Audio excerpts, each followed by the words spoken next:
what's coming up on your horizon. Well, over the last 2 decades, teen pregnancy has dropped dramatically in the U.S. by over 40%. Still, pregnant teens cost U.S. taxpayers an estimated $10.9 billion annually, while also carrying elevated risks for both the young mothers and their babies. Today, we begin our show looking at work underway in the state to steer teens away from starting families too soon. My goal for why we do it is the whole unit. My kind of theme for that is one decision can change the rest of your life. While teen pregnancy rates are falling, childhood obesity rates are on the rise.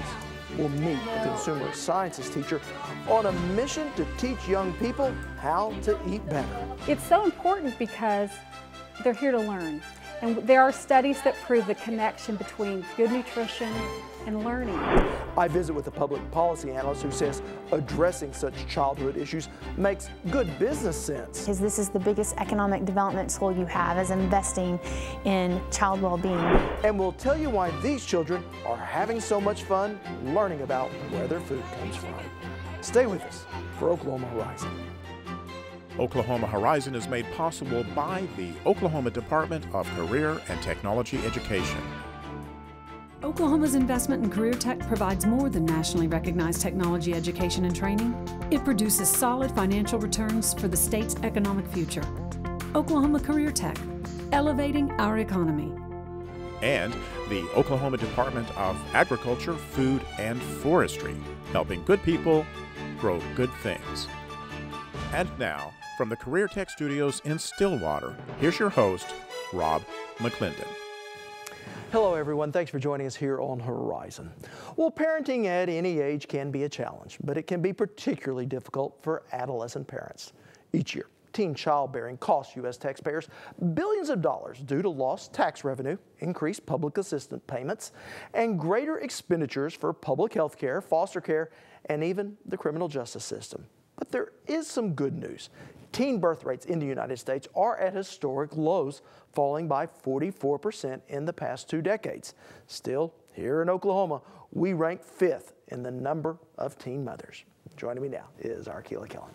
Well, Rob, lowering that number is what Oklahoma schools are trying to do. Baby Think It Over is an educational tool used to help teenage students understand the difficulties of caring for infants. The main idea is to give young people a first-hand experience of what being a parent is really like. From crying, to feeding, to diaper changing. Michelle Bonicelli's students have their hands full. My goal for why we do it is the whole unit. My kind of theme for that is one decision can change the rest of your life. And so I want them to think about how just making one decision as a 9th grader, as a sophomore, as a junior, or even just as you go through life, and how that affects you and on down the road. The family and consumer science teacher in Sand Springs, Oklahoma, says that her course requires students to take home a Baby Think It Over for at least one full night to better understand what taking care of a child is really like. Emily O'Melia is a freshman. I had it for a weekend and I'll never have kids. Never ever. Because I had to wake up at the middle of the night and it ate for like an hour. It was horrible. And then I had to burp it and then I had to change it. So I got like 3 hours of sleep and that was it. Normally they come back and, like I said, they're tired and cranky and upset, but they usually score really well. These electronic babies are programmed to respond like the real thing. From diaper changes to upset tummies. This is as real as being parents can get without being a teen parent. You just gotta care for it and pat its back and rock it until it calms down. Through the Family and Consumer Science course, students learn a valuable lesson of how hard taking care of infants can be. They take it to the extreme, of course. They're never going to become pregnant. They're never going to be a dad. But I try to explain to them, too, when they're older and they have a real baby, that they'll love it and they'll cherish it. And these babies, you know, they're hard to love and cherish because they're not a human being. I mean, I hope it sinks in, and I hope my message, you know, is just that it's not easy. They're cute and they're adorable, but they're not so adorable at 3 a.m. or at 2 when you have to wake up and feed it. We don't disrupt class. Bonicelli can manage the settings of each baby through a computer program that also allows her to see how well each baby is cared for.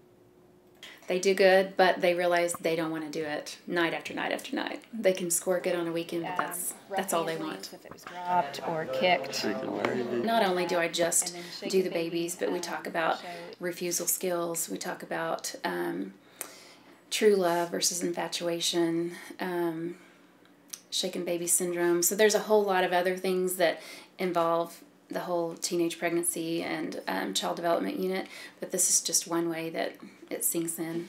And then giving students a reason to think it over before wanting a baby of their own. The Baby Think It Over program not only gives students a better understanding of what being a parent is really like, but it also provides a window of opportunity to talk about important issues with their parents. So it seems, at least from the young people that you interviewed, that the Baby Think It Over program has given them, let's say, some pause if they were ever thinking about becoming a teen parent. Well, Rob, each of the students I was able to talk with said that this experience made them never want to have kids. I can even relate, as I had to take care of one of these electronic babies in high school, and it's an experience I'll never forget. So no bundle of joy in your future anytime soon? Not in the near future, no thank you. All right, you heard it here. Thank you so much, Keely. You're welcome, Rob.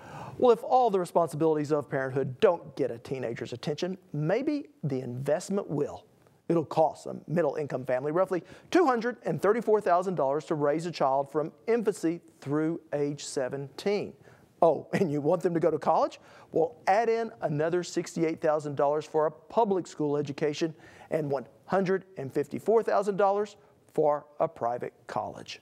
When we return, we face the facts on life here in America. You're watching Oklahoma Horizon, featuring some of the good things that are happening in the great state of Oklahoma. Well, if there is one constant in this country, it's change. From who we are to what we do, even where we live. We're a red, white, and blue salad of traditions and contradictions, yet we're all truly American. With more, here's Frank Sesno to face the facts. Life in America. It's pretty interesting these days. Diverse, in flux, always on the move. It's part of our history, our strength really, but it's also a source of our contradictions. America is changing. More urban, more inclusive, more diverse, more young people of different races living alongside more seniors. More than half of all babies born in the U.S. last year were Hispanic, African American, Asian, or from other minority groups. More babies were born to single moms, more kids raised in single-parent homes. Meanwhile, more seniors are out there. Hard to call them baby boomers anymore when they're retiring by the millions. We are a nation of contradictions, a nation of immigrants that argues about immigration, a nation of health and fitness junkies struggling with chronic obesity, a nation going green that wastes vast amounts of food and fuel, a secular nation with some of the highest attendance rates at places of worship in the world. America's a nation that was built on opportunity, abundance, mobility, optimism. We're asking again whether there are limits to those things, or what the next version of the American dream will look like. So since change is constant, we may get some sense of where we're going and what we need to know if we face the facts.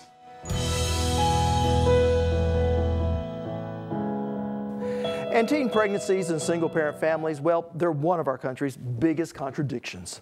Although teenage pregnancy rates are declining nationally, teenage girls still give birth to hundreds of thousands of babies each year, roughly the population of Tulsa.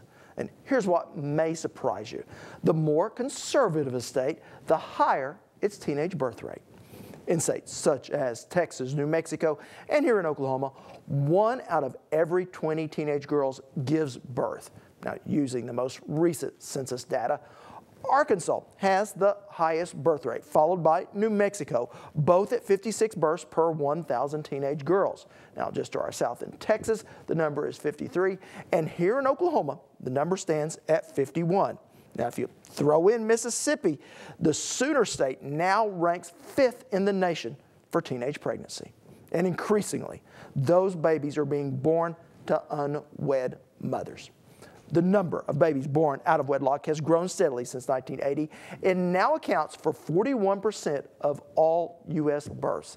That's 1.7 million children, the population of our 5th largest city of Philadelphia. And who's having these babies? Well, 30% of white children are born to unmarried parents, 50% of Hispanic children, and 70% of African American children. And when you break it down by state, here's what that looks like. New Mexico, Louisiana, and the District of Columbia all have an unwed birth rate of over 50%. Now, all of these states here in orange, while lower, they still have an unwed birth rate higher than the national average of 41%, which includes us here in Oklahoma with an out-of-wedlock birth rate of 42.4%. So here's what we know. Oklahoma ranks 5th in the number of teen births, yet 20th in the number of unwed births. So while Oklahoma teens are having more babies, we do have a higher tendency to get married, which according to the longtime state director of Oklahoma's Health and Human Services, works in a child's favor. Family structures have a big impact upon the economic viability of families. And when families break up, it's more difficult to support a household with one income supplemented by child support that comes in from another income than it is to have both partners together and really working together to make a healthy family. And so we see this across the country. It's not unique to Oklahoma, and it's not really unique to the United States. Actually, the out-of-wedlock birth rate in Great Britain's a little higher than it is in the United States, even though the United States out-of-wedlock birth rate is now about 40%. So while none of these figures are ideal, the one silver lining you can take away is while our teen birth rate is extremely high, at least some of these children are being raised in two-parent environments that not always, but on average, prove to be more successful. Now, if you'd like to see more facts just like this, just head to our website at okhorizon.com, where we have daily updates from our partners at Face the Facts USA. Still to come on Oklahoma Horizon, growing up in Oklahoma. But first, eating right in a fast food nation. Well, the average American now spends just 17 minutes per day preparing food and just 4 minutes cleaning up. Two numbers that add up to very few Americans currently doing much actual cooking or cleaning. And why bother when it's so simple to order takeout? Back in the 1960s, pizzas were still such a novelty that they were called pizza pies, and you had to drive somewhere to get one. Today, they're the 7th most often consumed dinner item here in the United States. Joining me now is our Lisa Hines. That's right, Rob. Fast food doesn't necessarily mean nutritious food. And one Oklahoma family and consumer sciences teacher has made it her own crusade to help a new generation learn how to eat better. It's a game. To help learn the different food groups. A crunchy whole grain snack often eaten at the movies. In a fun way. And according to family and consumer sciences teacher Cindy Conant, it gets kids thinking. It just reinforces, and they're interacting with things they have heard. We just went through a PowerPoint. I kind of gave them the information. Now they're going to kind of group it. Okay. They're going to just interact with that information. It kind of helps them in their brains kind of see things so that when they go to the movie and they're eating popcorn, they'll go, this is a grain. Okay, here's our protein group. Using ChooseMyPlate.gov, Cindy shows kids how to make smart eating choices. It's simple to look at. They designed this so that all age groups from 6 to 60 could look at this quickly and get good information from it. You see the 5 food groups on there. You see what you need. You see how much. That half of your plate's going to be fruit and vegetables. You're going to have a fourth of your plate grains and a fourth of your plate protein. It just visually, it's just a lot easier to take that in. And knowing how to eat right really helps students. It's so important because they're here to learn. And there are studies that prove the connection between good nutrition and learning. And we want every child to have opportunities. For Cindy, Nutrition is personal. And I would teach nutrition, but I was standing in front of a classroom weighing 200 pounds. And it's a funny feeling to be talking about nutrition and in the very back of your brain knowing that your body is not reflecting what you're teaching, and it's a mixed message. So she lost the weight and now shares her story with her classes to demonstrate the importance of healthy eating. And here I was, 200 pounds and on medication. Edmond Public Schools started a healthy eating initiative by taking unhealthy foods out of the vending machines and replacing them with healthy ones, making it easier for the kids to make better choices. They even pulled the plug on bake sales and selling snow cones to make money for programs. Well, Edmond Public Schools' commitment to healthy choices is certainly commendable, but what I'm really interested about is how did Cindy lose all that weight? Well, it really seems quite simple. She just cut out processed sugars and processed flour, basically saying anything that's white, I don't eat it. And it seems to be working. She's lost 60 pounds in about 5 months and has kept it off ever since. Very impressive to me. And best of all, practicing what you preach. Thank you so much, Elisa. You're welcome, Rob. Well, health and nutrition is just one area factored into a study that ranks Oklahoma children 40th in the nation in overall well-being. Earlier, I sat down with Amber England, the policy director for the Oklahoma Institute for Child Advocacy. Well, Amber, the latest 2012 Kids Count data is out, and some would say it is better than before, but still not probably where we want to be. Tell us about it. Yeah, the 2012 Annie Casey Kids Count data comes out annually from a national foundation who's one of our funders at OICA, the Oklahoma Institute for Child Advocacy. We did see some improvements in things like access to health care for children. We do a really good job in Oklahoma of making certain that our kids are covered, which is really, really good because that's not so much for our adults. We have a lot of uninsured adults, but for the most part, we have really good coverage for kids in Oklahoma. Overall, we're 40th in child well-being. That puts us in the bottom percentage amongst all states. We would love to be the best state in the nation to live, work, and raise a family. And in order to do that, we have to get these numbers up. And we have some numbers that break this down more categorically, and let's go ahead and put those up on the screen. We're 29th in economic well-being, 39th in education, 40th in family and community, and then 44th in health. But there was a big improvement, a 23% decrease in the number of children without health insurance. It dropped from 13% down to 10% in 2010. We know this is a social issue, but is it not also an economic issue? It absolutely is an economic issue. I think when people approach these issues as children's issues or as social issues, they're actually missing the mark, because this is the biggest economic development tool you have, is investing in child well-being, because they are your workforce for the future. And so if we're 44th in overall health and in child well-being, and we're 48th in overall health in the country in terms of just children and adults, what does that say to people who want to bring their businesses here and know that they're going to have to count on employees being well and being able to show up to work? It's absolutely an economic issue. Education, again, it's an economic development issue. We know when kids graduate from high school and go on to graduate from college, they earn more over a lifetime, and that just means that we have a better economic outlook in the state. So I would argue absolutely that every single one of these indicators needs to be improved, because it matters to the economic well-being of our entire state. Yeah, and hitting these higher marks is not something we need to start working on in high school either. We're actually talking about before children even reach school. Absolutely. Giving a kid a smart start in life, and one of the initiatives that actually was born out of the Oklahoma Institute for Child Advocacy was the Smart Start Initiative. The Potts Family Foundation does a lot of work with birth to 3, just to make certain that child development, we know their brains develop so much in those early years, and if we can make certain that from birth to 3 that they're getting, healthy eating, and they're getting, love and affection the way that they should, that it really makes a difference. Later on in life, they get better grades, they behave better in school, and they earn more over a lifetime. Where does poverty figure into this? Poverty plays a huge factor in overall well-being in Oklahoma. Some of the statistics from the Annie Casey Kids Count data this year are pretty alarming when it comes to Oklahomans living in poverty. 1 in 4 Oklahoma children live in poverty. That's up from last year. And the number of children who grow up in economically disadvantaged areas, which are people around them living in poverty, is up.